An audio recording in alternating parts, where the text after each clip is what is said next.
What if you could change your own brain? Think about the things your brain controls in your life, how you think and learn and remember, how you plan and organize and understand things, how you pay attention and solve problems, your motivation. Sure, all of those, but your brain also handles your emotions, how you feel and express and control them. Your brain is the center of your moods, how positive or negative they are, how stable or changeable, all of that, yes. What about your ability to perform under pressure, to deal with stress, how you control and coordinate physical movements? Those are driven by your brain as well. And you may not even think of things like sleep, digestion, breathing, heart rate, blood pressure, your ability to maintain your body, to mobilize it against disease, and to respond to emergencies. But all of that and more is actually driven by that little 3-pound organ sitting at the top of your spine. Your brain produces its own energy, makes its own chemicals, builds and maintains incredibly complex communication networks. Some as old as before you were born, some as new as 10 seconds ago, and all working together. It even repairs damage to itself. But like you, it's a creature of habit. When it learns a new way of dealing with challenges, it remembers and keeps using that approach even when it stops working.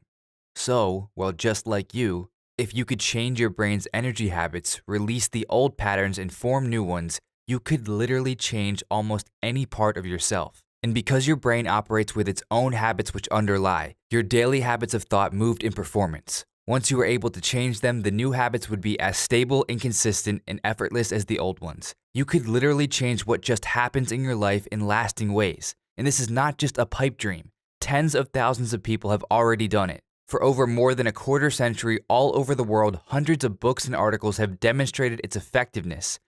So how do you train your brain? Same as any other part of your body. Your body may not produce energy very well, or it may be stiff and out of balance, or it may be weak.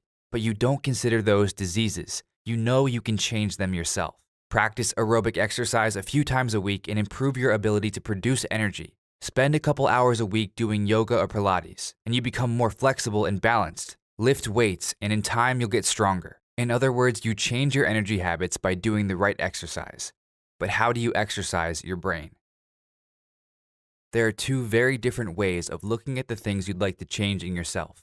One way is called the pathology model. It says you have a disorder, you're sick, you're not normal, you need outside help to deal with your problems, and you'll need it forever. When you don't like the way you think, feel, act, or perform, it's the result of a disease like diabetes. Maybe it's in your genes, or a so-called chemical imbalance in your brain. Nothing can cure it, but ongoing treatment can help you live with it. What you can't do is live without it. You can't change a disease. But what if instead of blaming your problems on disorders, you saw them as habits? Habits are just automatic responses. They're things that just happen in your life. Disorders and habits are both stable. You don't know how you got them. You don't control them, they control you. But there's a huge difference between calling something a habit and calling it a disorder. You can see habits as good or bad, but there's no good diseases. What's more, you may not know how to do it, but you know it's possible to change a bad habit into a good habit. If you're sick, your problems just get covered up. You just keep fixing the roof over and over. So why do so many of us just cling to the model that makes us sick, instead of one which says we have habits we'd like to change? Well, if you're sick, it's not your fault. On the other hand, if you have a bad habit, you're supposed to change it. If you don't, it's because you're weak or lazy. Being sick may seem like a better option.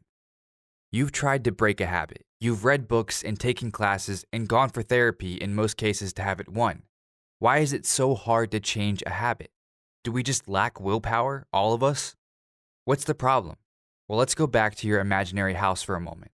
You fix the roof, you square the doors, you seal the cracks, and you use the best workers and the best materials. And the problems didn't go away.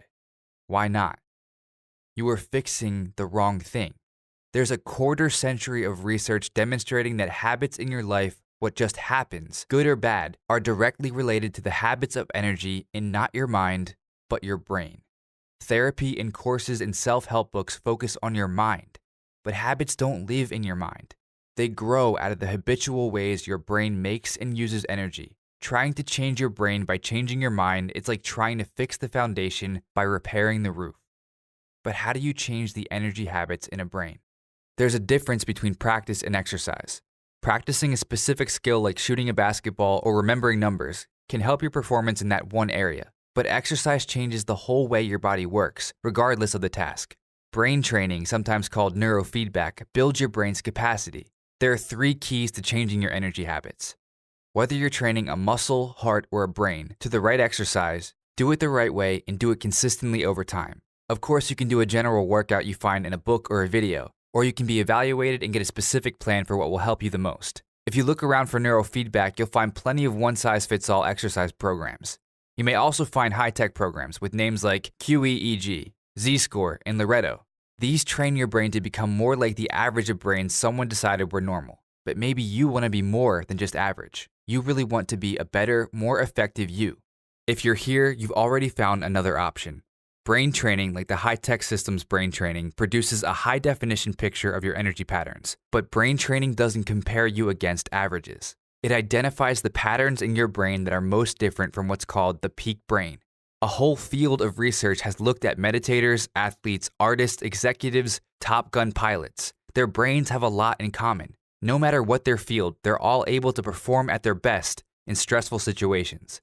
They don't beat themselves. They're able to rest between tasks. They only use the energy they need to get the job done, so they don't run out of gas. When the game is on the line, of course, each of them is unique and different, but the way their brains use energy is very much alike. Brain training, for identifying how your brain could be more efficient and better coordinated, no matter what you want to do with it. That's the focus of the customized whole brain training plan. Telling you the right things to train within 30 minutes, and it won't be page after page of numbers and graphs you can't understand. It will tell you in clear language what patterns your brain shows and how they might affect the habits in your life. Your plan will define a series of exercises, not just one, to move your brain toward a new stable set of energy habits and a new set of habits in your daily life. That's step 1. To learn more about neurofeedback and how to train your brain, or to book an appointment for a free consultation, simply visit us at www.brainwavestraining.com, or you can give us a call at 316-448-3578. Thank you for watching.